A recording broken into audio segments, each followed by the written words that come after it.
Thank you, Stefan, and it's a very great pleasure to be here, and I just want to thank everyone who's done the considerable amount of work that's made this event, Congress as a whole, and this keynote, and my concert later possible. So thank you again. This is not working. Here we go. The starting point for this paper comes from a passage in the 2013 book, Beyond the Score, Music as Performance by Nicholas Cook. He is building on something, a commentary on Charles Rosen's quite critical view of historically informed performance. On the basis of this, he coins the term, which I've not heard in this, I've not seen in this form anywhere before. Cook used it in 2013, analytically informed performance. Whereas in HIP, historically informed performance, the interaction between scholarship and performance has always taken place in the studio, rehearsal room, and concert hall, with scholars often serving as consultants to performers. Interactions between theorists and performers have tended to take place on campus, on the scholars' turf. More than HIP, what I shall term AIP, has been pursued within the context of academic epistemologies, modes of dissemination, and criteria for evaluation.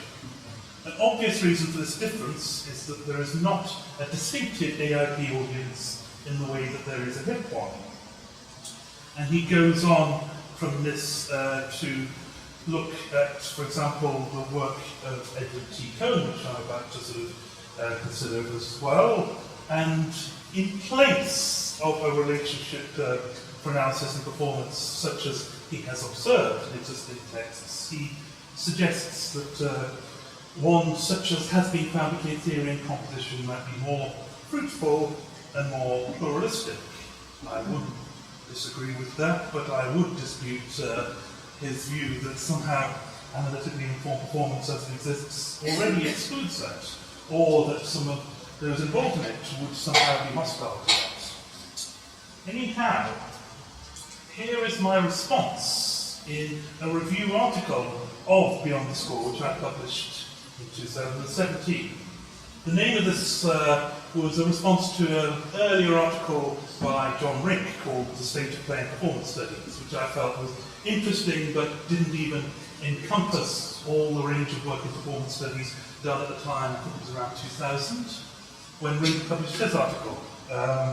So I consider, very critically I have to say, Cook's book there in the context of how I think the whole field of performance studies has developed, or how it existed in 2017 and 19. So I say that Cook notes disparagingly that in the work of Wallace Berry, practice is subordinated to theory. But of what performance is this not in some sense the case? What teachers preach and performers follow, even the conservatoire, are theories. The issue is one of the degree of critical reflection that is entailed in that very process. Cook coins the term AIP, which, as said, I quote there, has been pursued within the context of academic epistemologies, modes of dissemination, and criteria group evaluation. Now, I link this concept of AIP to another concept which recurs in that book, the idea of structureless performance, which he uses pretty much synonymously with the idea of modernist performance. And he particularly links Heinrich Schenker's writings to modernist performance. It's a very idiosyncratic idea of what modernism is that you find in this book, and I don't think one is particularly consistent. But I think the term modernism has has frequently been used in far too unspecific a manner, and often used to the term, which to me encompasses a wide range of quite plural tendencies with only questionable unity between them. Many writers, I think, have used those to isolate one or two tendencies and then use those to often condemn almost anything that falls within that umbrella. If you're interested in more than that, you might read my latest review article called Modernist Fantasias, the recuperation concept, which is out in the latest issue of the Journal of the Royal Musical Association. But Cook says here that this structuralist or modernist performance should be seen as a historical style and not the paradigm for performance in general, as which it has been widely represented in music theoretical and pedagogical circles. Quite characteristically, he doesn't give that many examples, if any, of where it has been represented as such a general paradigm. So my response is I don't know what a non-structuralist performance would be. A performance with no structure? In some sense, all performers do articulate some structural aspects of a piece, whether wittingly or not. This can be the result of very conscious analytical decisions, or perhaps more spontaneous or intuitive perceptions, but that doesn't make them any less structural as a result. In chapter 7 of the book, Cook is very sceptical as to whether large-scale structure is, quote, the most productive place to look for the emergence of musical meaning. And he cites something by his colleague, Daniel Leach Wilkinson, which cautions performers to start listening. He says they should not be listening to music theorists, and especially not when it comes to issues of large-scale structure, because Leach Wilkinson does not believe this is an important or even valid consideration for performance. This is very prescriptive. I say that every performer has to make decisions about such long-range factors as relative dynamics, tempos, use of different sounds and different textures at strategic points in the music they play. And that to maintain an analytical work could never fruitfully inform performance in this respect. It is like bad conscience or even musicological anti-intellectualism. I cite here an article in Early Music magazine by Tim Carter, where he is looking at the discrepancy between what a lot of musicologists write and say in terms of performance and what the view about the priorities of performances are that he encounters among students. And he came across many that think that the thing that you should do as a performer is, first of all, play the notes, and then on top of that, just add a dose of sincerity and reverence. Hey presto, you have an interpretation. Now, I would say that students who take this sort of view, which I think is best, could be called naive, would nonetheless be just as dismissive of the work of Cook or Leach Wilkinson and other colleagues at the Centre for the History and Analysis of Recorded Music, which was a research grouping which was formed in the 2000s by them, as they would be of the work that Charm is trying to tell people to disregard in favour of their own work. If you're telling performers to ignore musicology, it's not a wise thing to do if you're a musicologist. In 2011, I took part in a roundtable in a study day on performing musicology. This was at my own institution, the City University of London. A roundtable together with Daniel Leach Wilkinson and John Rink, both colleagues of Cook in Charm. Charm was superseded by another research group in CMPCP, also to do with the study of performance, so related to recordings, but the grouping of the key figures there remains the same. Now, Leach Wilkinson gave a statement at the roundtable, given with a certain demeanour of affected aristocratic disdain, feigning horror at a phenomenon by which performers were supposedly starting to pay attention to musicologists, and this was affecting the nature of their performances. To Leach Wilkinson, this was thoroughly wrong. He preferred the unmediated, instinctive responses of those performers unsullied by such decadent intellectualism. And so, in contrast, he played a recording of Chopin, played by Alfred Cortot, as an example of the type of golden age performance which he favoured before the rot set in, when musicologists got their hands on performance. I would say Cortot became a type of noble savage performer for Leach Wilkinson, and the audience there could marvel how he was lost in rapture at this, before returning to quite characteristic Anglophone anti-intellectual invective. A further aspect of the latter was a predictable and almost mannered attack on the authoritarian nature of musicological discourse, though when pushed by me, H. Wilkinson refused to consider that any comparably authoritarian or hierarchical culture might intrude upon the world of the conservatoire. Now, just to give a little bit of background of some of my own activities, I've actually, aside of my playing and musicological research, I've also undertaken a considerable amount of research and activism into many incidences of physical, emotional, and sexual abuse taking place in conservatoires and specialist music schools, marred to a rigid set of values in which prestigious teachers are assigned a type of total power over students, free to manipulate, bully, and humiliate them on a regular basis, and in some cases, brutally assault them as well.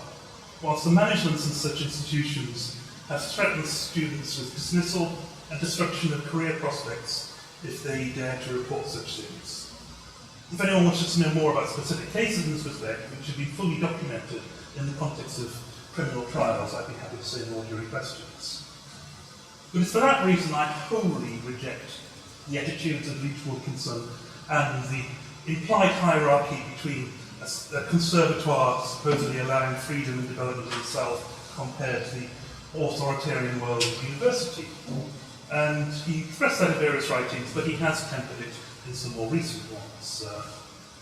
So in 2011, he greatly admired many great performers who could do no wrong, but concentrated his ire upon musicologists who suggested to performers, for example, that the nature of various harmonic processes in works of music might suggest emphasizing certain moments in their performances. Not what I would say is a great crime. Leach Wilkinson's view is echoed in Cook's recent writings and some of Rink's, and they all share a quite obsessive disdain for what they construct variously as structuralism and or modernism, which has supposedly corroded the earlier 20th century traditions they lie on. Both Leach, Wilkinson and Cook's disdain for musical input into performance, and I note here that Cook makes disparaging what I would call strawman comments about how historically for performance, quote, the net effect was to subjugate the practice of performance to the regime of scholarship and the written word. That's in an essay on empirical musicology, multidisciplinary performance studies, as if that's what historical performance did. But I'd say that's so their disdain for musical input presumably does not apply to their own work. Or if it does, then such work can comfortably be avoided by such performance.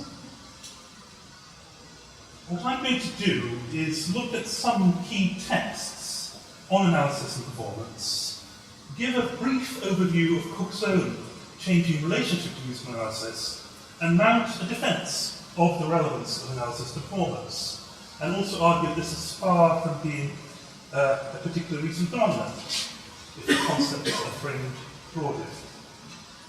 If I focus on Cook, who will feature prominently in another forthcoming review article of mine, and also a book chapter which places his work at the centre of some tendencies in recent British musicology, that's not because of, certainly not because of reverence, but actually concern for the highly didactic nature, especially of this recent work, with quite cavalier dismissals of whole fields of scholarship and indeed performance proceeding from different assumptions.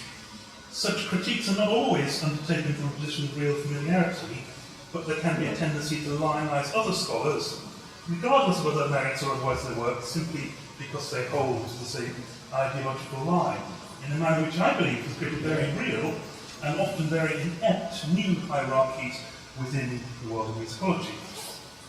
A former Regius Professor of Music at the University of Cambridge certainly deserves to be subject to more of a critical perspective than would be customary, not least because of acolytes whose own careers have earned a fair amount of his patronage, and thus perhaps not the ones most likely to put forward such a critical perspective. So, for reasons of time, I shall put to one side important works, some of which are only in sketch form, relating to performance with an analytical component by Heinrich Schenker, Theodor Adorno, or Rudolf Kolisch, and instead I'm to concentrate on a body of more recent work. One of the first major book-length studies of analysis and performance was Edward T. Cohn's Musical Form and Musical Performance, which was published in 1968 and based upon a series of lectures that he gave at Oberlin College in 1967. Cohn focused initially in particular on issues of timing, not least relating to gaps between sections or movements of the piece, and how one might gauge those according to a sense of how those parts related to the whole. Amongst his other interesting perceptions was that, he said, active listening is, after all, a kind of vicarious performance, effected, as Roger Sessions puts it, by inwardly reproducing music, which, I take it, is also what Hindemith means by mental co-construction. This dignifies the listener with a creative rather than purely analytical role, and by implication stresses the creative nature of analysis itself for what is active listening, if not some type of oral analysis. Cohen was also sceptical about the idea of an ideal or perfect interpretation, recognizing the extent to which this corresponded to some Platonic idea of the music.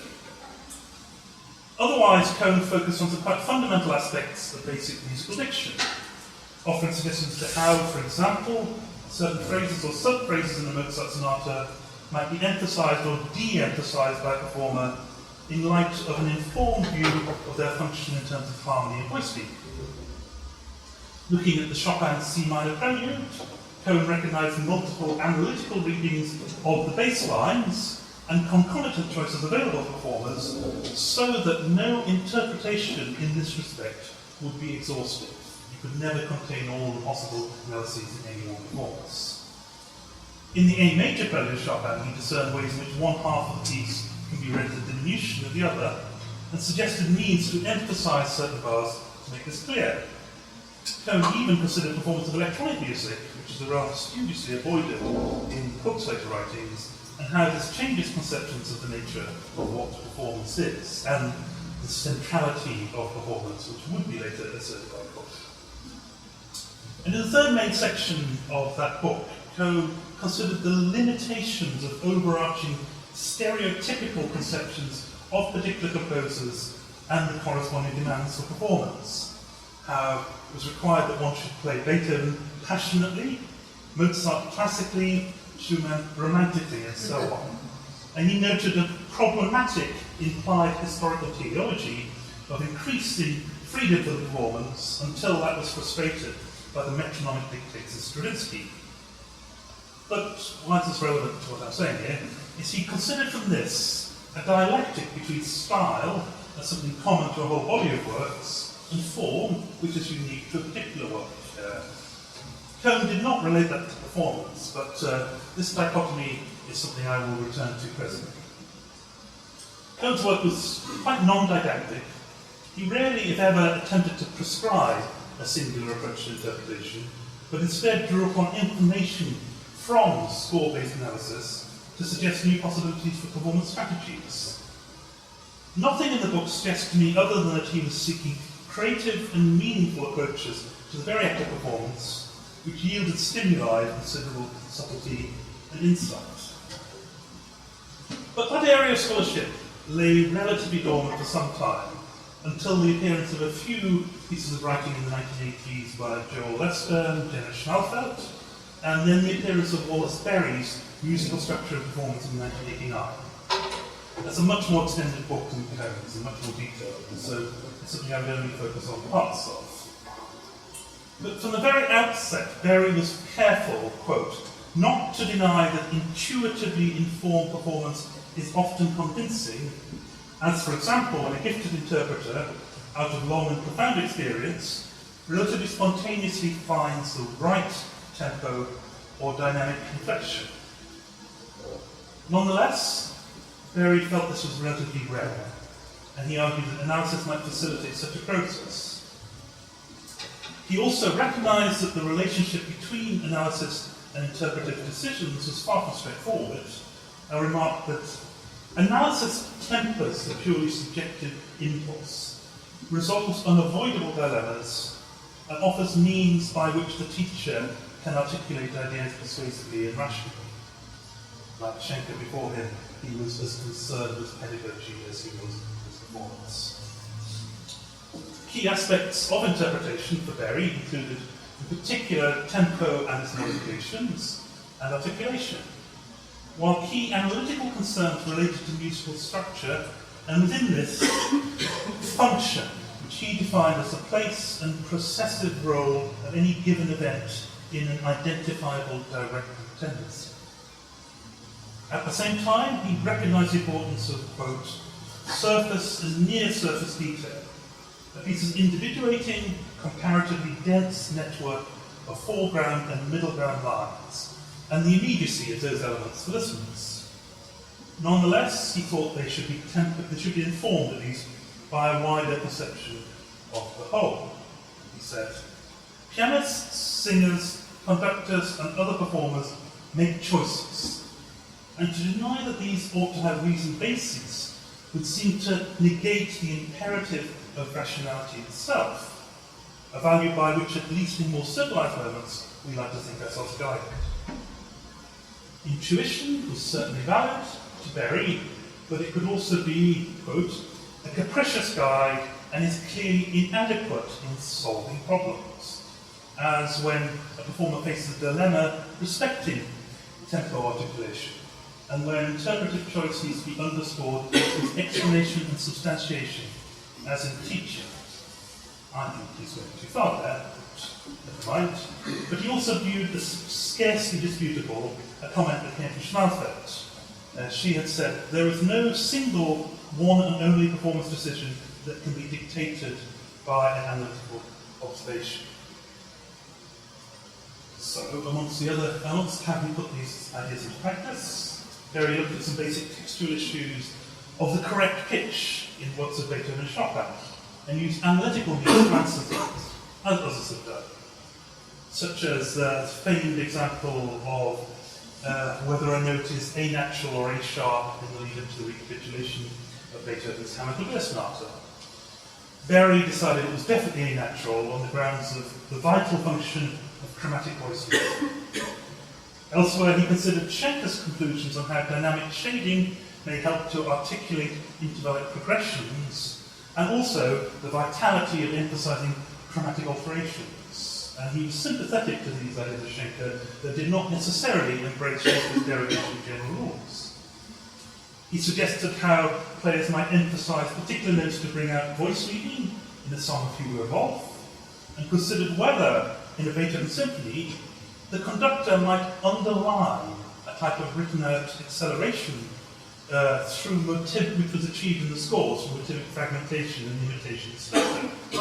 They might underline this by adding a literal acceleration to tempo, but he also asked maybe the processors do this sufficiently already for the work. Use the term similar to does the music speak for itself there. I think it's a key question, interpretation. But I would add a third possibility to the two offered by Berry. The interpreter might do something distinct from the process implied by the score, either as an act of caprice, or in order to create a distinct dialectical perspective. In the case of Beethoven, this is in the D major symphony, the conductor could actually slow down rather than speed up in order to bring the stretto processes into closer focus. An idiosyncratic possibility, but not one to wholly discount. Berry undertakes an extremely detailed analysis of Debussy's song C'est l'Express L'Envoleuse, the first Ariette Oubliée, in which he considers the basic tonal idiom, metrical and rhyming structure of the poem, as well as its use of sound images, formal divisions and delineators in music, both vertical and horizontal motivic components, the relationship between melody and accompaniment, and various others. And on the basis of that analysis, throughout he keeps deriving conclusions about tempo, dynamics, and other aspects of performance. Now, a year prior to the appearance of Berry's book, Eugene Narma published another much remarked upon essay on the relationship of analytical theory to performance interpretation.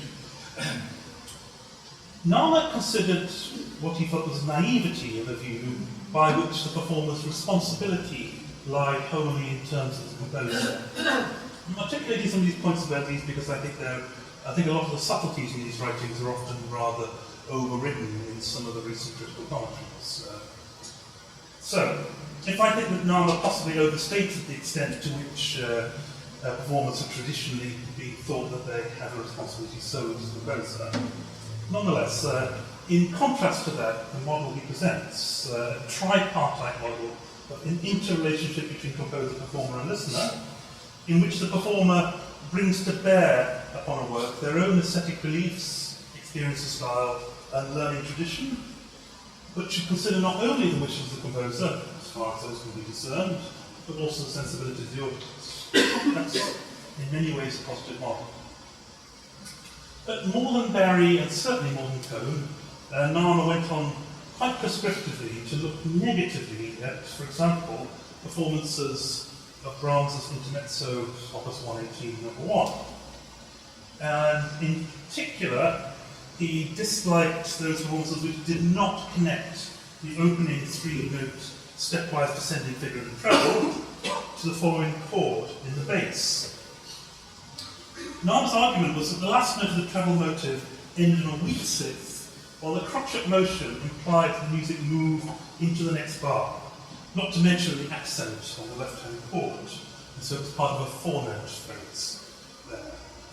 And furthermore, looking at the very end of the piece, which I put up there, he said that this last cadence is said to confirm this pattern. Narmer thought pianists were too concerned to bring out the arpeggios, and lost a sense of the 4-note motive, and he didn't hesitate to criticise someone like Julius Katchen, as was mentioned. They are playing some of the approaches that one can take to this.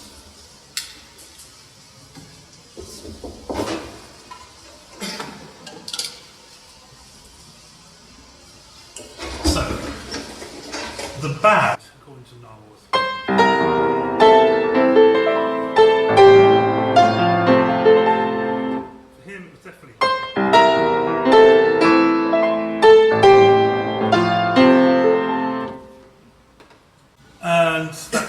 that is demonstrated conclusively in his view.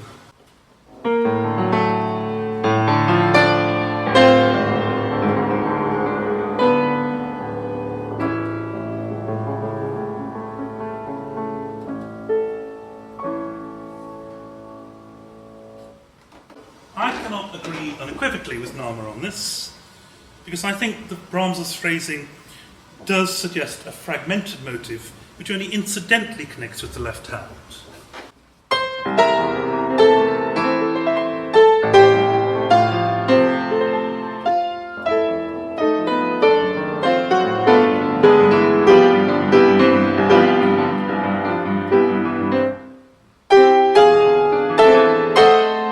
Now you do have something clearly leading onto a chord, but I think there is, at least as a possibility, there is potential value in an approach where that relationship between the first 3-note motive and the chord is more incidental, so that to create the sense of a latent relationship, which is only finally made manifest in the last bars.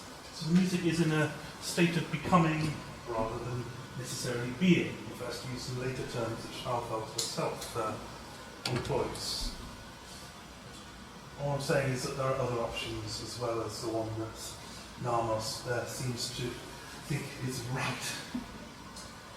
He also considered the conception of melodic non-closure and how particular interdialect content creates melodic implications. And quite interestingly, he looked at analytically at the overture to Handel's Messiah and how some analytical considerations might inform whether or not one uses double-dotted rhythms here.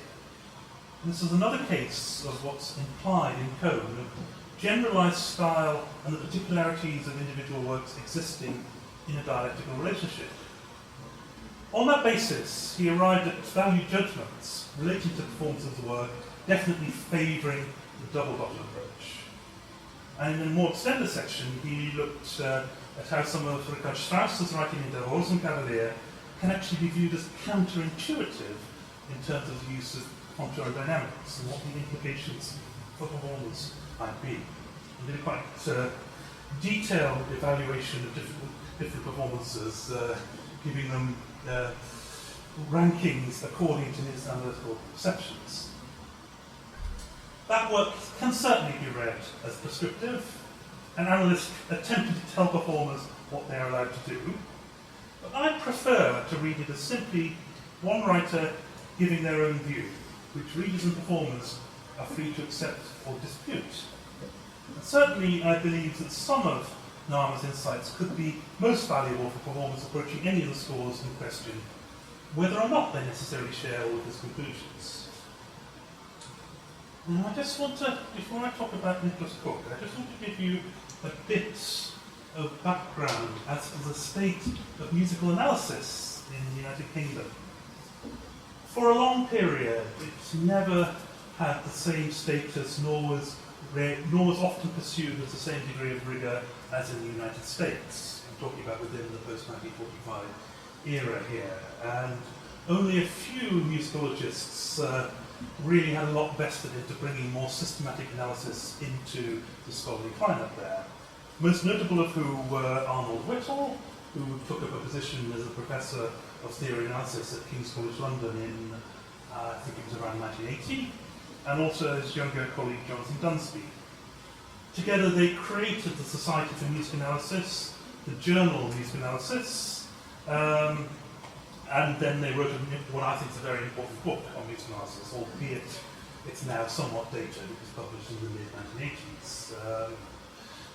I should declare an interest here because I am a trustee of the Society for Music Analysis, so I'm obviously going to be quite biased on that front. But as Whittle and Dunsby were achieving something in terms of getting systematic analysis recognised as a valuable aspect of musicological study, at the same time the young Nicholas Cook was starting to publish his work.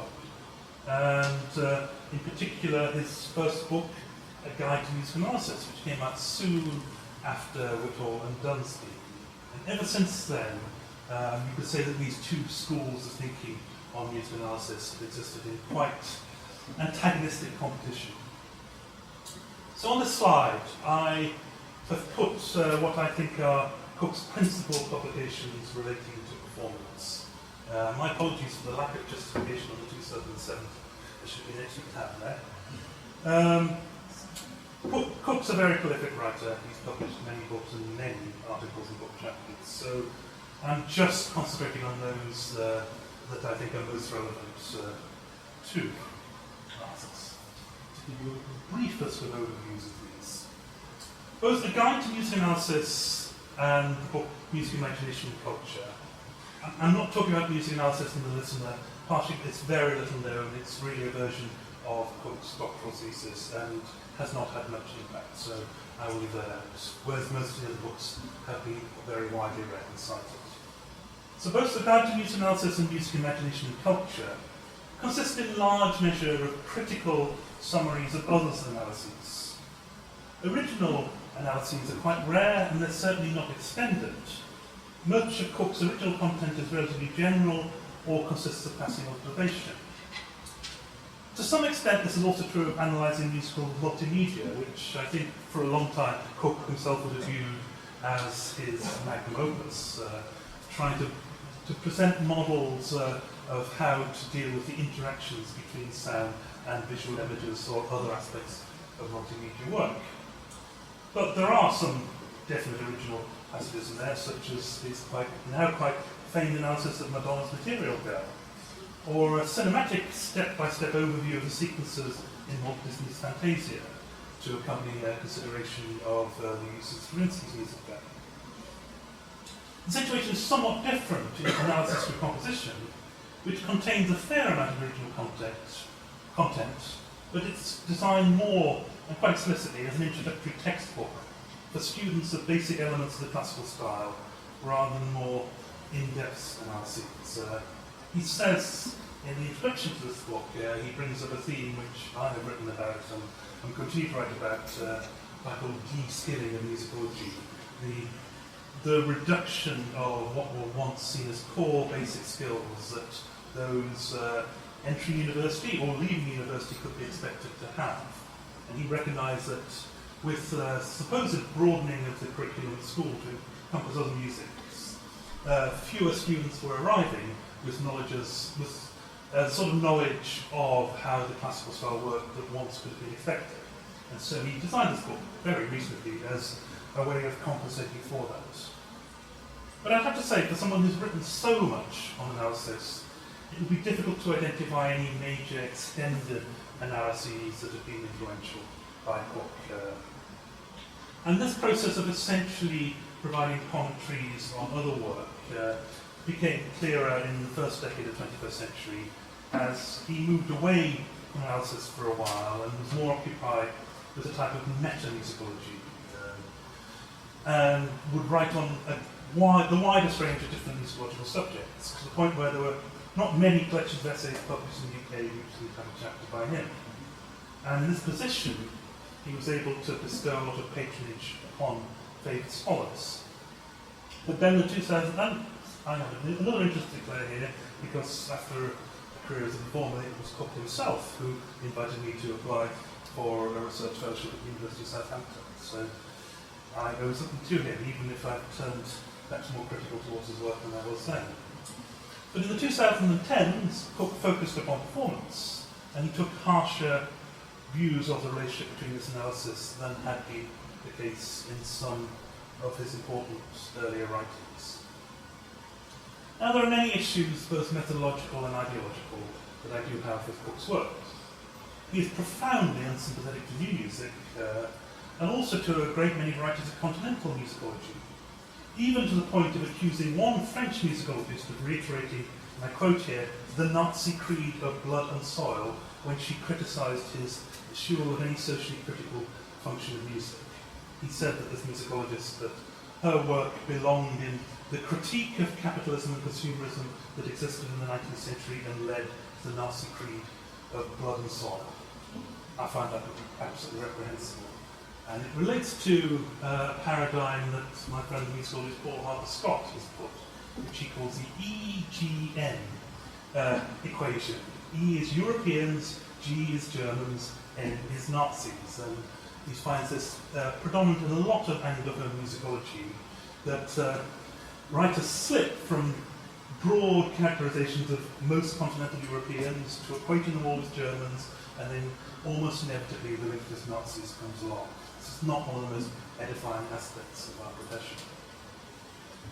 Cook's critiques of historically informed performance do not really demonstrate knowledge of the wider history of the movement, which he thinks does not begin until the late 1960s. I would date it back at least to François-Joseph Baptiste's work in the 1830s. And nor is his rhetoric about that movement generally matched by the sort of data which might be achievable through a wide range of listening, and perhaps also proper study of relevant writings, interview sources, and so on. At a recent talk which Cook gave at my own university, he did admit under questions that his knowledge was limited of medieval music, of historical performance. He did not seem to understand the concept of free improvisation, and remained resolutely oblivious to studio composition, whilst could not name a single analyst who supposedly epitomised some of the same tendencies he associated with serial music. But none of this prevented him from making broad pronouncements on all of those subjects. And so I find those claims relatively unsubstantiated and hollow, and do not fulfil basic scholarly criteria, if one includes amongst these evidence of sustained engagement with an area before presenting sweeping interpretations of the area as a whole, or not ignoring inconvenient phenomena which do not sit easily with the overarching arguments one wishes to make. Those same problems reappear, albeit somewhat less starkly, in Cook's writings on analysis and performance. In the essay, which I think is key, Analysing Performance and Performing Analysis, which has been published in essentially the same essay in 3 different forms, in different places. The arguments are basically the same, the difference is just details. He focuses, I'm talking now about the version in Rethinking Music, he focuses on Berry's work, and with particular critique. He says, performers, it seems, have a great deal to learn from analysis. The possibility of a reciprocal process of learning is apparently not considered. Nana is viewed as an even more extreme example, and he cites the writer Tim Howell as calling such writing authoritarian, whilst Cook's views the work of Fred Lerdahl and some of Schenker and what he characterizes as structuralist music theory in general is of a similar nature. I do not believe this work is any more authoritarian than anything else involving some type of value judgment. Berry and Nama's conclusions are far from arbitrary or uninformed, even though their applicability to some repertoire may be limited. Cook thinks that, quote, Lerdahl and Nama both eliminate the musician as an individual and replace him or her by a theory whose input is some kind of musical text and whose ultimate output is an aesthetic judgment. As an alternative to that view, I would say that Lerdahl and Nama are acting in the manner of performers in their analyses. They're imagining ways of performing the music on the basis of responses to musical texts. Nonetheless, Cook does go on to think about how analysts might learn from what performers actually do, rather than what they think they should, and that's certainly something I would wholeheartedly endorse as an important dimension. And I would go even a step further to say that a score-based analysis is almost invariably an analysis of a potential performance. That whatever an analyst thinks they are just deriving from the score relates to imagining it being performed in a certain manner. So I don't really think you can take performance out of analysis entirely at all. But by the time of Beyond the Score, however, after following Cook's move away from analysis in the 2000s, the view had become much more negative, and that was foreshadowed in some of his wider methodological writings. Analysis became viewed as one of these negative continental tendencies and was viewed as hegemonic or tied up with a particular version of a certain repertoire and so on.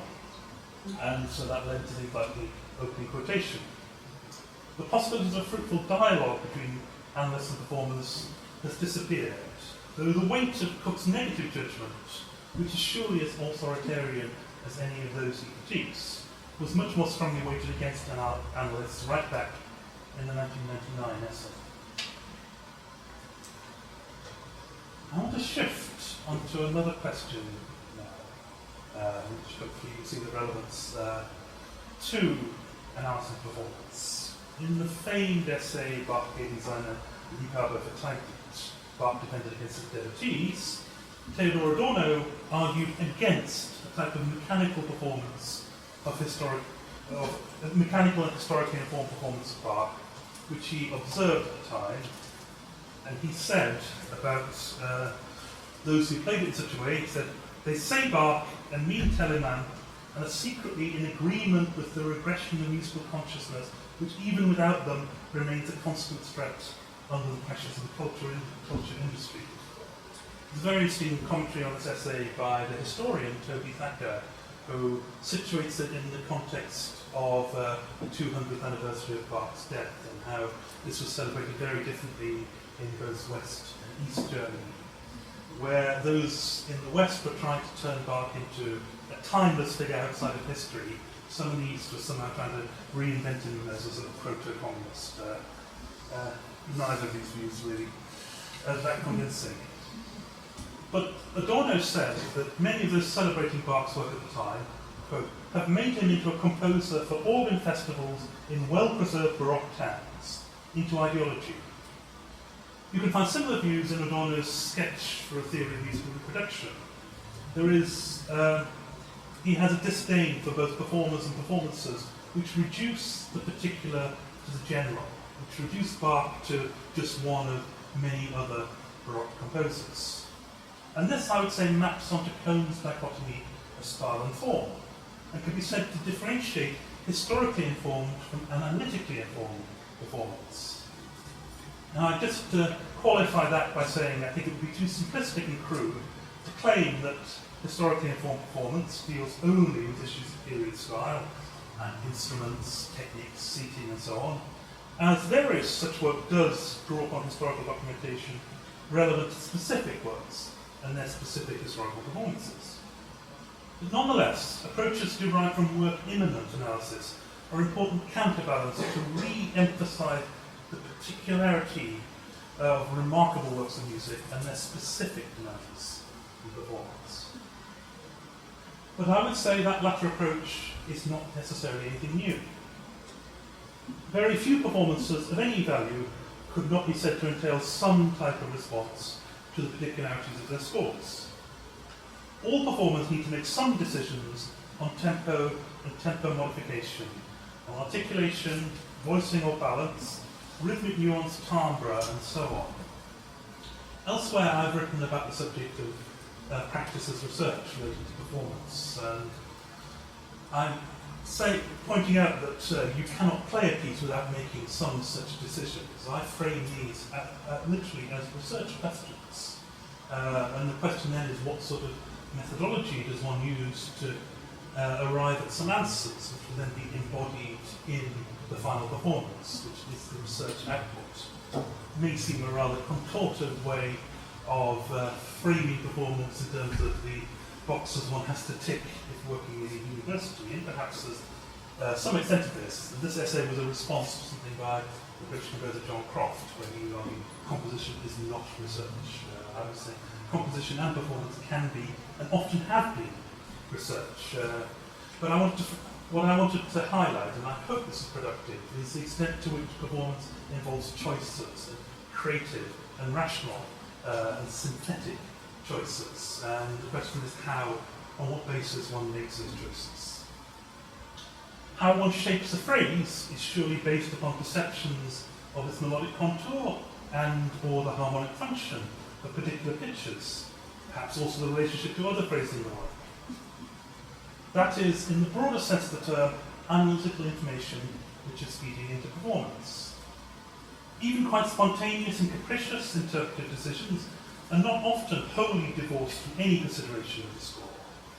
And I think it would certainly be erroneous to imagine that many renowned musicians of past eras were oblivious to analytical or music theoretic considerations, as so many of them benefited from a rich and rigorous musical education over and above their more focused training of performance, and brought a consequent level of insight and perception to music they played as a result. To see a figure like Vladimir Horowitz as some sort of performing monkeys, it does no justice at all to the wide range of erudition and knowledge he brought to the music he performed. Every bit as much as other ones who'd be marketed as more intellectual performers, in my view. The implied view of Leach Wilkinson and others of older performers inhabiting some realm free from such theoretical and analytical corruption is little more than a romanticised view of a golden age. Perhaps the only real exceptions were very literalist or objectivist performers such as Arturo Toscanini, Bruno Walter, Walter Gieseking or Hermann Scherchen, who were primarily concerned with the letter of the text they interpreted, rather than somehow trying to articulate some things which could be said to lie beneath the surface for all the problems of that metaphor.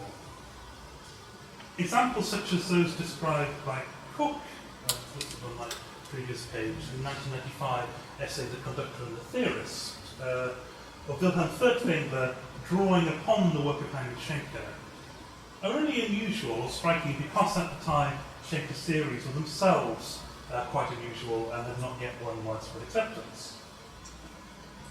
So in a broad sense, analytically informed performance is a long-established practice. What is different about the work of Cohn, Berry, Narmer and others is the extent to which they sometimes draw upon more systematic approaches to such analysis.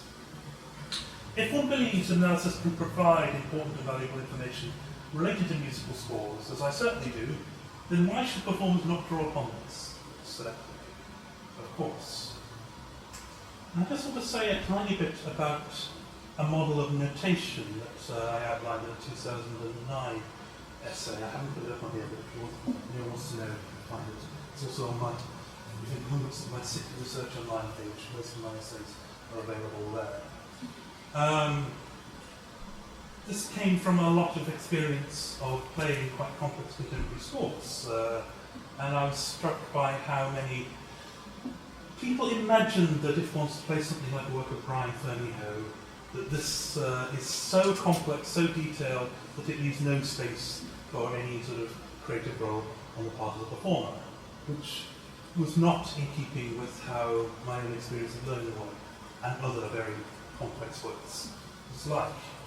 And I realised the reason that that model held so much sort of theoretical cogency for me was because the score was imagined as implying a particular result upon which one might superimpose interpretive decisions. And that was not how I saw it. So I framed I'm looking at the microphone here.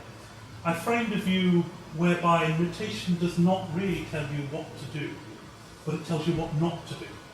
So that if someone writes a B natural, if you're playing it on a non-discretely tuned instrument, so obviously not the piano, that means it's not a B flat, it's not a C, it's not a B quarter sharp, or a B quarter flat either. But there is some realm for maneuver on a string instrument. There are possibilities of expressive intonation, there are different tuning systems and so on. So instead of saying this is what a B natural is, it circumscribes a range of possibilities for what one might play. This is even clearer when one looks at rhythm. Because, I mean, on a piano, a B natural is simply a B natural. There's only one note you can press. But if there is a triplet, interpreting a triplet as three metrically exactly even notes is, in my view, just one way of reading such a figure, and in many ways not in keeping with a large number of performing traditions in which this would be played with differential durations for the three notes. So instead of taking those things as being deviations, one should consider the fact that a triplet could imply a variety of stylized possibilities, and doesn't imply a singular thing, but just a range of things only to be judged by how far would it be pushed for it no longer to be a triplet. So then, the act of performing notation does not involve getting something right, but just playing it in a manner that's not wrong. If you see what I mean. It's a very structuralist view of notation. And this derives a bit from some of Ferneyho's thoughts on the idea that complex notation channels the performer's creative imagination into directions they would not have gone otherwise. And so within that, then there's a large range of creative possibility for the interpreter, and many ways in which they can also draw upon wider information, documentary, analytical, and other, in order to arrive at interpretive possibilities. But the stress is on the creative role, and the idea that interpretation isn't something on top, but it's actually inherent in the very act of turning a score into sound.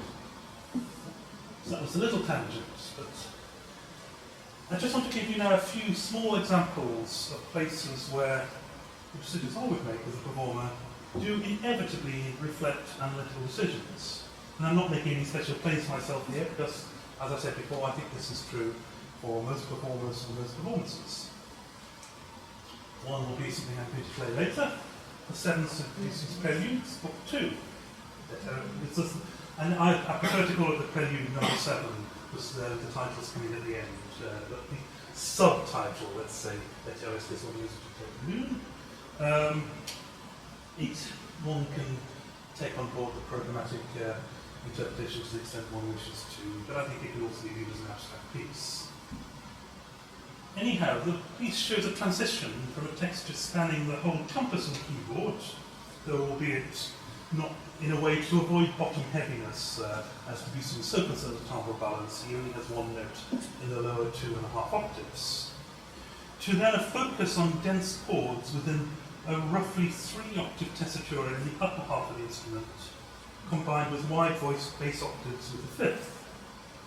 With that animé, there's a major shift in focus towards central registers, accentuated by other aspects of the change of character from mysticism to playfulness, or at least that's how I understand it. So if the pianist actually releases the low bass sonorities at that point, or releases those B flats, a whole layer of sound evaporates, and that adds extra clarity to the new material, which I think is exactly analogous to either a cinematic zoom or at least a shift of focus.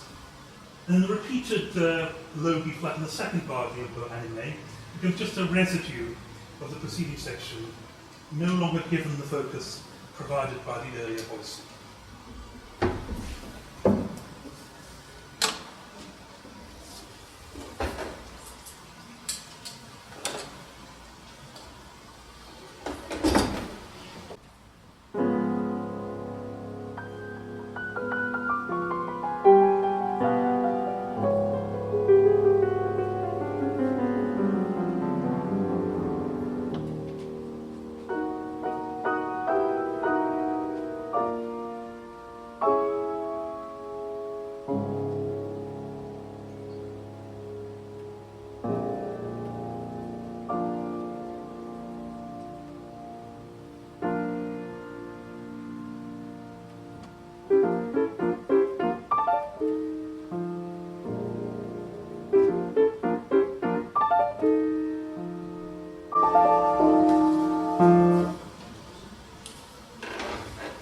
almost a programmatic decision, you could say, though there's nothing necessarily implied by the subtitle of the piece. To me, it's a means of adding an extra dramatic element by introducing an isolated moment of intimacy, but clearly informed by the function of the passage in question as one of the few moments which is concentrated in the central registers without regular punctuation within a wider tessitura. The other comes at the end.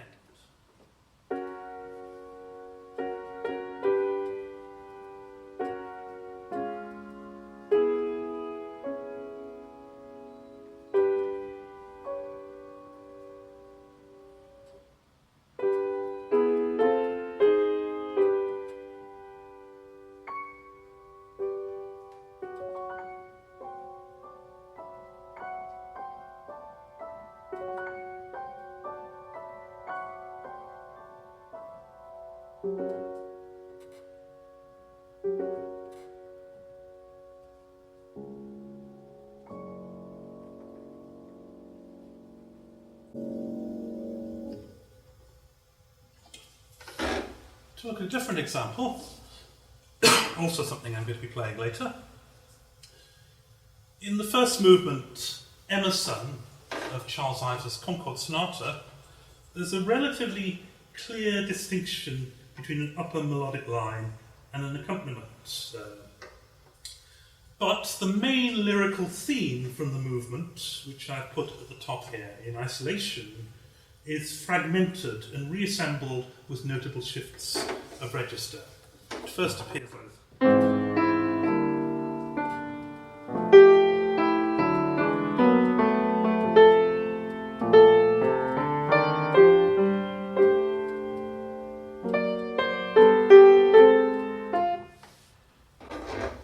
Now, many performances I hear of the passage underneath that attempt, well, I'm not criticising them for doing this, attempt to contain the material within some sense of continuous line. Personally, I prefer a quasi-cinematic interplay between distinct layers. So, through voicing, rhythm and phrasing, I try to separate these out as if they constitute a type of musical montage, with some continuity between the strands only achieved on the second system.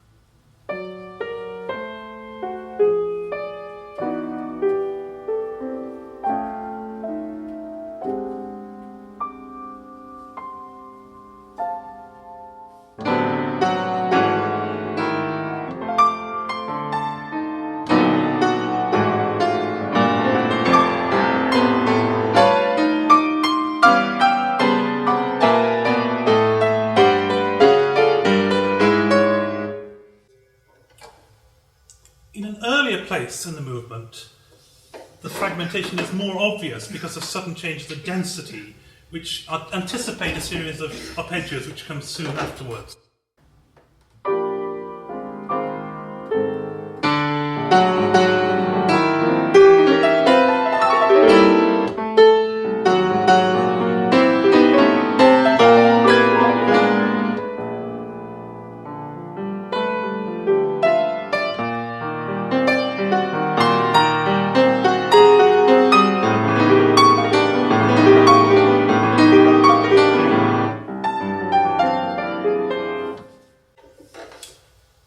Basic those decisions might be, they would be less clear without prior knowledge of the Emerson theme on the previous page. And as such, I would say they are analytical decisions. So my final example comes from analysis by the American scholar and composer Richard Baudouin of a section from Michael Finnessy's piece, Capitalistic Realism, which is from his 5.5-hour cycle, The History of Photography and Sound, which I premiered. Baudouin was in this article, which was published in Perspectives of New Music in, I think, 2008. He was concerned to get away from an approach to Finnessy's music. Just need my other glasses again, which tended to focus upon what I would call the intertextual elements of the music, tended to focus upon the various forms of borrowing and mediation that were involved therein. Baudouin wanted to return to what he called the music itself and attempt a sort of more purely analytical approach to the immanent properties of the work. I have no problem with that. What he does, apart from some straightforward listings of tempo markings and registering of some discontinuities, he takes a very vertical approach to music, identifying what he believes to be near-tonal harmonic progressions in the section of the work. It's very valuable and insightful work, I think, but it does omit the vital element of the performer. In fact, performance and its effects on perception do not really feature at all in Baudouin's article. And so there is no real consideration of how approaches to voicing, phrase shaping, rhythmic emphasis and counter-emphasis, or even tempo flexibility might affect sounding results, including in terms of its perceived harmonies and tonality. This section, which I am to give the intertextual approach, it extracts a line from Beethoven's String Quartet, Opus 18, number 5 for the bass. Just a bare thread from that. Well, the treble is a series of modified fragments which are drawn randomly from Wagner's Goethe Dämmerung. But those are not Baudouin's key concern. From the distantly reflecting marking, he asserts that the opening of the passage sounds both stable and open due to the use of a G Aeolian mode with E, and, quote, the stability of the first chord of the section, whose outer voice G octaves are novel in the piece thus far.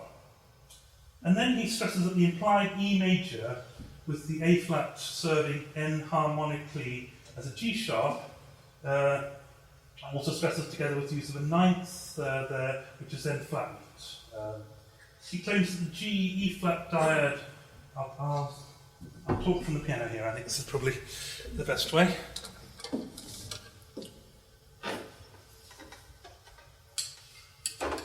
So he claims that the G E flat dyad on the second system, that there, is it darkens the colour when we are still hearing the E major chord.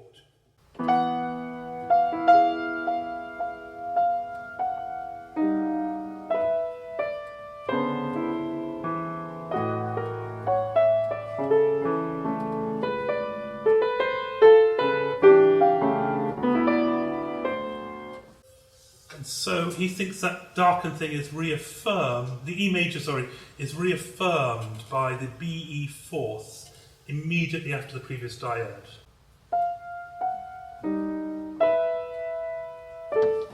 And so then the next passage, according to him, forms a 5/7 cadence onto D. So this. It's very quiet, I'll play it quieter.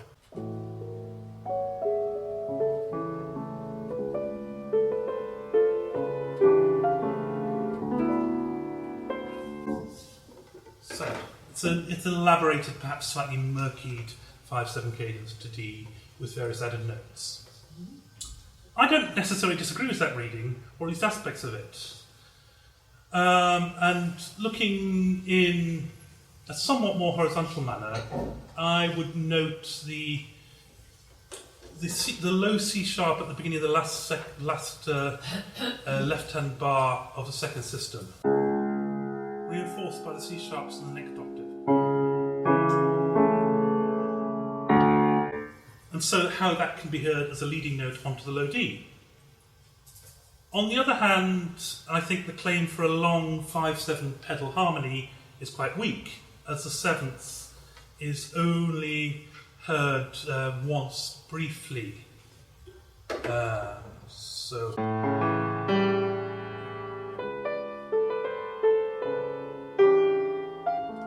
Only that one short 16th note G is when we hear the seventh. So that to me is not enough to assert a 5/7 cadence there. And it's approached through the supertonic of 5, while there's no major third of the one chord of D, at least not until after the maestoso begins in the next section, onto which that dominant note might then otherwise be able to resolve.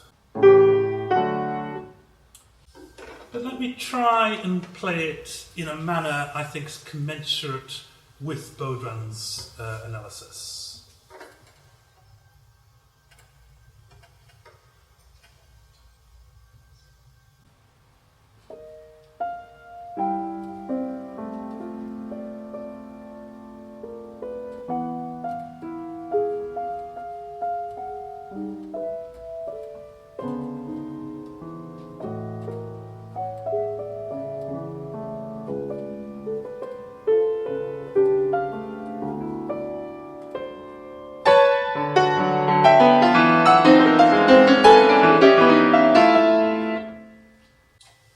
Now try it this way. Using my notes here.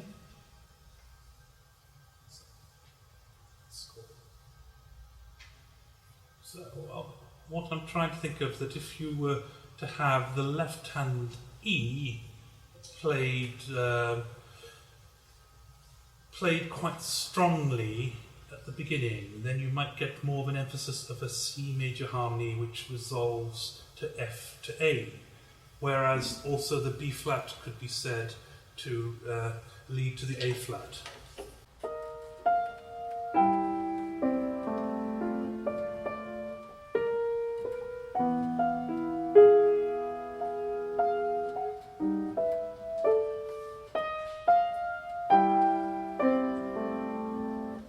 If I bring out that E more, and I think there's a stronger sense of the C major there, you could treat the F sharp on the next system rather like the 7th degree, the minor 7th degree of A flat, or the dominant 7th there, whereas the E flat could be accentuated to lead onto D sharp, and also one could resolve to onto a weak 6th at the end of C and E.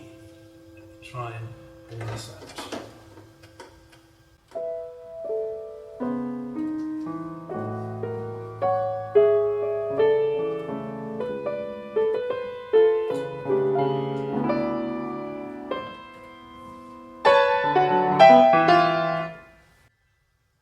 Another way of doing this could change the balance between the hands.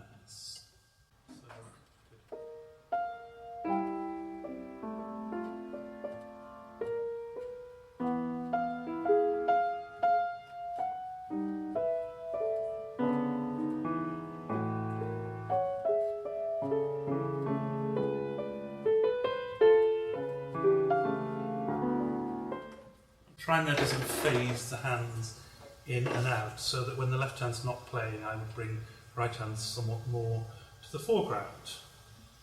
I could also just do a simple different balance. I always think balance on the piano is an interesting thing, because if one plays two hands in a literally balanced way, they will always sound imbalanced because the bass is naturally strong. So if I play the right hand up a bit.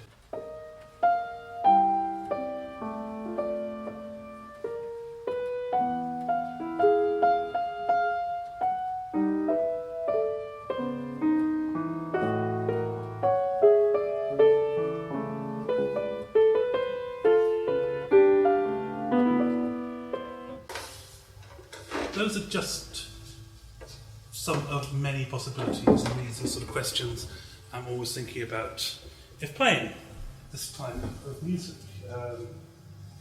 So what I'm trying to say from this is that Baudrin's analysis is an analysis which implies the music being played in a certain way.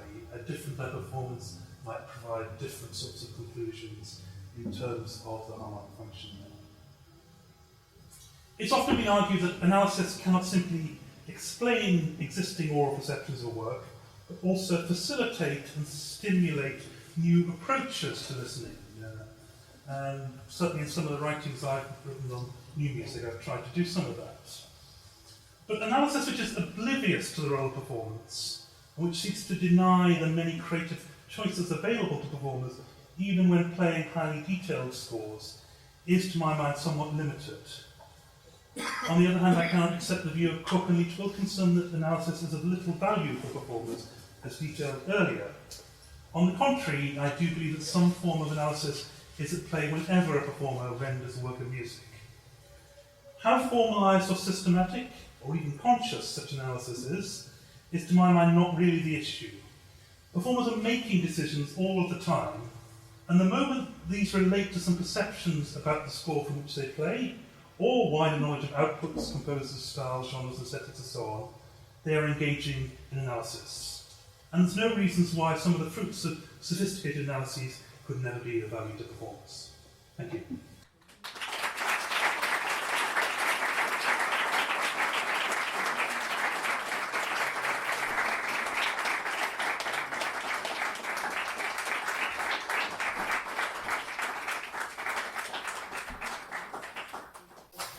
Any questions? Yes, I do have the first one. I hope of many. Sorry? I hope of many questions, because thank you very much. It was very interesting. My first question, if I may have more of one. Of course.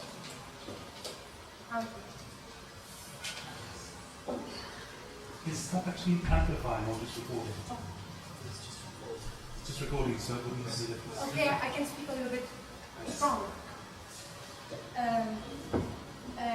My first question is, first of all, I think for me it is incredible that there are still authors that think perhaps that the intuition does not come together with the analysis. It's for me absolutely altmodisch. Yes. How? Yeah. Old-fashioned. Old-fashioned, yeah. And what I think perhaps there is also a kind of a political aspect of that, because when you say that the intuition does not go together with the study, that is something Manichaean. Manichaean, yes. Yes, and it establishes a kind of moral value, which is really, and also I put together the question of the pedagogic method, because when a teacher say to his student, you have to do like this, because you told what was the expression you used, that he wants to direct prescriptive teaching. Yeah, prescriptive. Yes. Yeah. That is not a kind of pedagogic approach which helps the student to be active, to make his own choices. And I think there is together the political and the pedagogic aspect, which is actually very, very dangerous. Well, I encountered this in a masterclass I was doing just last week in Portugal. It was meant to be a artistic research symposium which was going to be working on a contemporary work, but in the end there were problems because the pianist didn't turn up and there wasn't a piano score. So instead, we worked on a piece of Mozart, this violinist, the Fifth Violin-Concerto, and just from the opening entry, they played it a certain way, and I said, have you thought of this? And we tried it with differing levels and types of vibrato, different ways of shaping the phrase, depending on whether it was conceived more horizontally or vertically, and even how you could have the dynamic envelope and these vibratos slightly out of phase with each other. For no other reason than just to show how many things are possible with this sort of thing. I think this was very interesting to those who listened to it. They heard how music could be really changed and how it came across. Unfortunately, the students said then, oh, but the way it is with my teacher, you have to do what he says. He was a Russian teacher, afraid that didn't surprise me. Said there's no way, just you do it my way. And it was sad to see how this sort of fear had been brought about through that. And that's not to say that just anything a young student brings is going to be valid, and there isn't a place for sort of, but not simply in terms of in order to dictate one way, which actually in itself in this case involved a very particular application of style, and in ways that I think would have been anachronistic to play Mozart anyhow. I wasn't going to sort of say that. But This is why I so object to Leach Wilkinson's idea that well, he used to say that somehow the conservatoire was a place of great freedom as compared to the university, which was a place of authoritarian restrictions. If anything, I think it's more the other way around. I agree. Thank you very much. If you have a second one, maybe we can come to that after we've had a few other people. Yeah. Yes.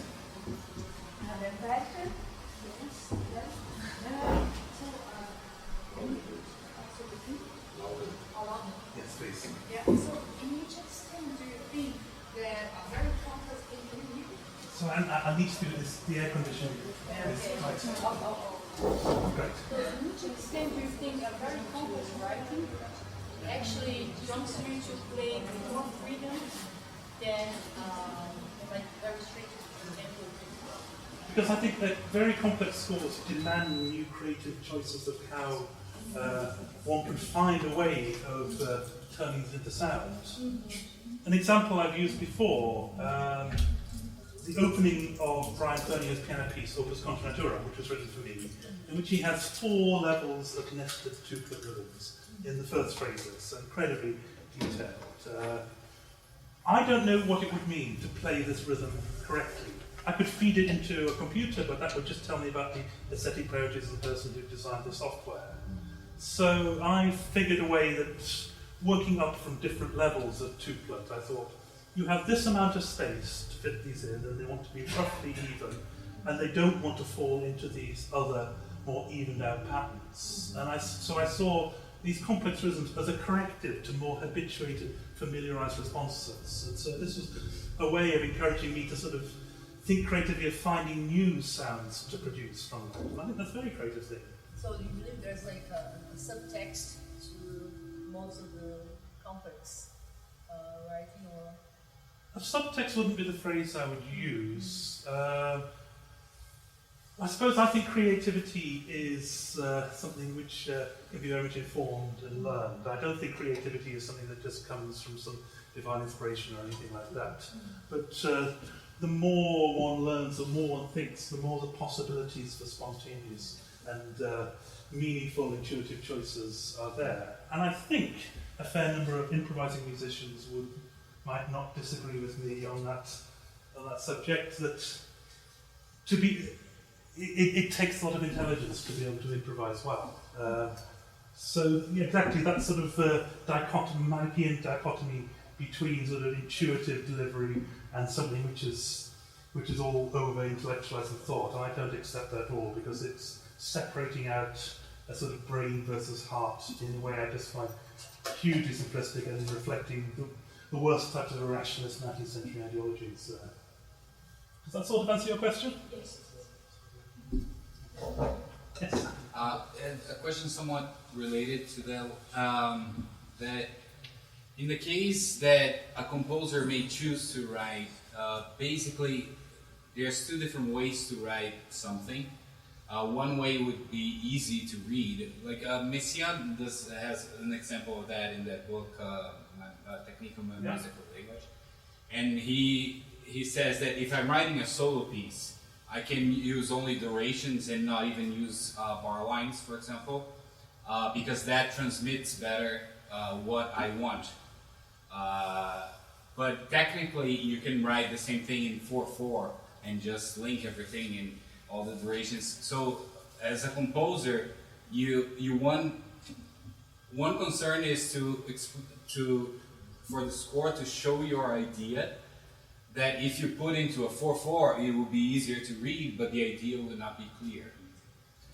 So what is your feeling of that 2 different ways of writing as an interpreter? Well, notation is concrete. Notation is rarely simply transparent. And things like bar lines are all a question of how one reads something, I would say.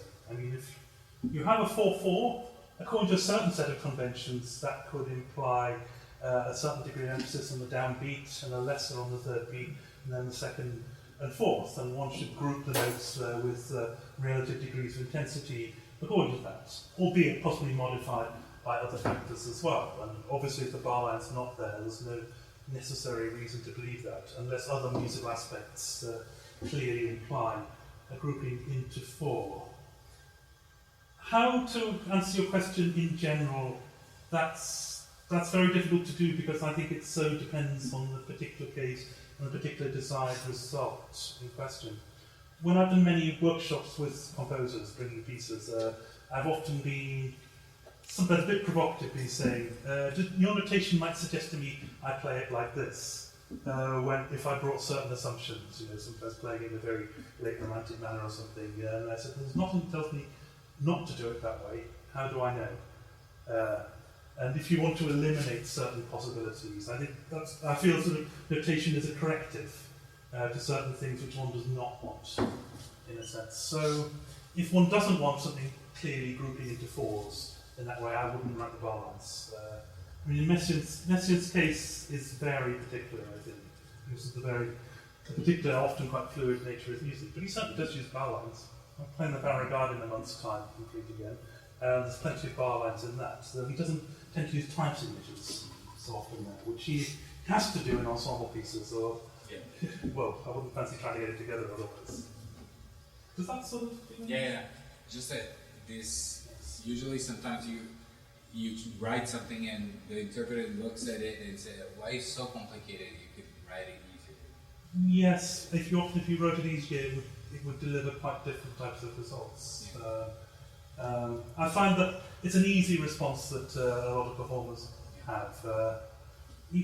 People say, well, you couldn't possibly execute all of this. Say, okay, but if I wrote it differently, what would come out would be a quite different type of sound. Yeah. No, actually, I was going to ask something new. Now it's time to go to the round table. So this is the final ask. No, but the question was like somewhere around your question and Cynthia's question, because as a composer, I really liked those complex pieces, and sometimes people around me just ask, but why you write so complicated? You could just, put approximated durations and approximated places where the notes are, and it would sound like just the same. So, and I don't know. I don't think that's a real correct sentence, because as you've talked, there are some interpretation differences between when it's a more open piece and a more complex and supposedly more fit piece. And if we look at this case, the 7 in the time of 6 here, some would say, well, why not write this in the space-time notation? Why not just indicate where the beats lie and keep a spatial regularity there? But I think you'd lose a sense of how this is a modified line. Now, the fact that 7 in the time of 6 doesn't mean that one should play it necessarily as if were the triplet removed, it should be done in a wholly metronomic manner. There can still be plenty of freedom within that, but it's just getting a sense of multiple pulses at the sign, which I think that implication in terms of pulse would not be at all clear if it was notated in such a format. If you know Yanis Xenakis' Mists, a piano that has various passages which are beamed groups simultaneously, and other passages which are just note heads. And one of the questions for the performer is how much to sort of stress the difference between those two types of writings, or how much to stress the continuity. I tend towards the former solution, whereas another colleague who's a pianist would go more for the continuity approach. But certainly, what the score seems to apply to almost anyone, I think, is very different when you have those beams or don'ts. So, if someone can come up with something else and demonstrate that the results do not differ significantly, then it is a fair argument. Otherwise, I don't think it is. I saw the round table is a 12, isn't it? Huh? Is it a 12 or is it quarter to? it was a positive. Oh, right. It started a little bit later. Because we started a bit late. Yeah, so I wondered if we could continue the talk. Okay. And you have a question number 2. And One question. And I want to also thank you for giving the opportunity to make more questions. And first of all, I'm a big admirer of your work and research. And I mean, I don't have any dispute with anything you said because I agree with most of that. But as you were saying, I was wondering, especially when you got this final example, Because I mean, of course I don't agree with Mitch Wilkinson claims that analysis has no values, analysis is useless. But I was wondering if which kind of musical analysis he was taking as musical analysis, because maybe some kinds of musical analysis can be useless to performance. Some of them can be used as any type of analysis. That's, in any sort of discipline, will be good and bad work. Yes. He didn't just make an analysis; it was musicology in general. Yes. And it was at a conference called Performing Musicology, and so he decided to declare that performers should ignore musicologists, except for him, of course. So he wasn't specific on that. Okay. But I think from reading elsewhere, he's particularly dismissive towards structural analysis, anything that's looking at long-range aspects of a work of music. He says that he believes that listeners cannot pick up on those sort of things, and uses some empirical texts which some have said are questionable, that says by the time they get to a certain point in the work of music, they will not be able to remember what they've heard before. That may be the case, but that doesn't mean that how they hear the thing at that moment might not be conditioned by the sum total of the experience, the listening experiences up to that point, in my view. So that's why I'm not convinced by that particular empirical test that's involved there. Question? No, it's about your conclusion. Yes. I would like to know what is your what do you mean really with that conclusion? Because it's no, I mean you really think that doing something and being conscious of it is the same thing that doing this thing and not being conscious of it? You understand my point about consciousness? Yes. And I'd say I'm framing the concept as broadly as I can. I think, yes, I think a lot of things that people do as performers, of which they're not necessarily consciously aware of the reasons, will be informed by other perceptions about the music. Yes, and those ultimately amount to a certain type of analysis. When one's conscious about them, then there's often more the chance of making more choices, I think.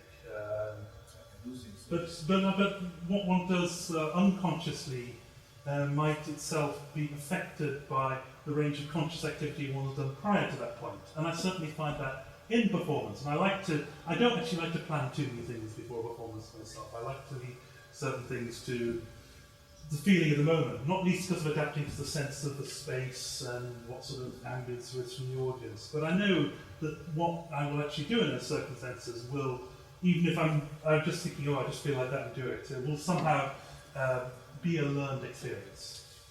I really do believe that. So in that sense... I have a second one.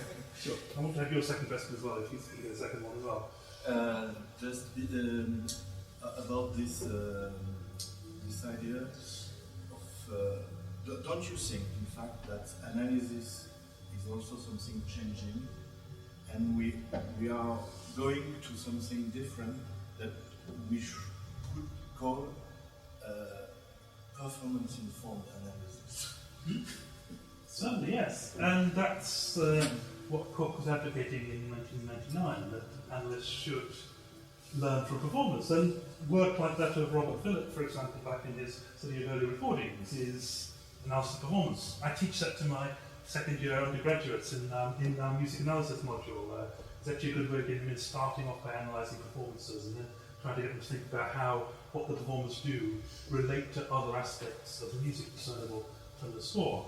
So yes, and with things like what I think is a mixed blessing, the development of sonic visualizer software, which I say it's a mixed blessing because I've seen so many impressive looking spectrograms which tell you something that was really obvious. I read one, actually, I won't say who it is because he's someone I work with sometimes, it was actually a rap track, and he managed to, from the spectrogram, show that there were various smaller climaxes and a bigger one at the end. I would never have imagined it. So that's, I've just seen so many ways of dressing up very elementary conclusion through these quasi-scientific looking diagrams. Which is not to say that there aren't much more subtle insights can be achieved through that type of software. But the availability of software and the facility it allows in giving a veneer of scientism to analysis, I think is catching on quite a bit, or it has been in the last years. Maybe that process will change. So in that sense, I think performance-informed analysis, PIA, the opposite of AIP, yes, yes, I think it certainly is a growing field. And all things told, I think that's certainly a positive development. You had a second question. Oh, thank you. I actually think that the analysis and the research, the personal research each performer does every day, can be compared to the actor's work. Right? If we think about what Antonin Artaud or Jerzy Grotowski, they told, because I think there is a lot of work which is done in researching. And I think also that this research is in the harmony and is also in the embodiment of the musical playing, the instrument playing. Completely, yes. So I think that paradoxically, that when you work a lot and you research a lot, then you can, like Grotowski says, that you can just start from as it would be the intuition. But this manichaeism doesn't exist actually. Absolutely, I couldn't agree more. Grotowski's whole core theatre is nothing like the sort of thing people like Wilkinson are holding up as a model of intuition. It's arrived at through considerable effort and through considerable thought. Then that creates the conditions under which such spontaneous creation can occur. Very Spontaneous, but choose. Yeah. You're right. Learn, is the term I think. Yeah. Yeah. Well, spontaneity doesn't come from nowhere. I think. If you ask a child to spontaneously pick a word, that will depend on how many words they've ever heard. If they've heard hundreds more words, then their reservoir of spontaneous possibility is consequently expanded. And I think of this, if I try all sorts of different interpretations when I'm on my own, then the range of things that might come to my spontaneous mind when I'm performing is increased. So yes, no, I very much like the Grotowski analogy, and I might use that sometime. I might credit you with it. I'll credit you if I do so. Because his work is very, very good. Do we have to go? We've got time for any more questions? Well, unfortunately, we should be. Thank you very much.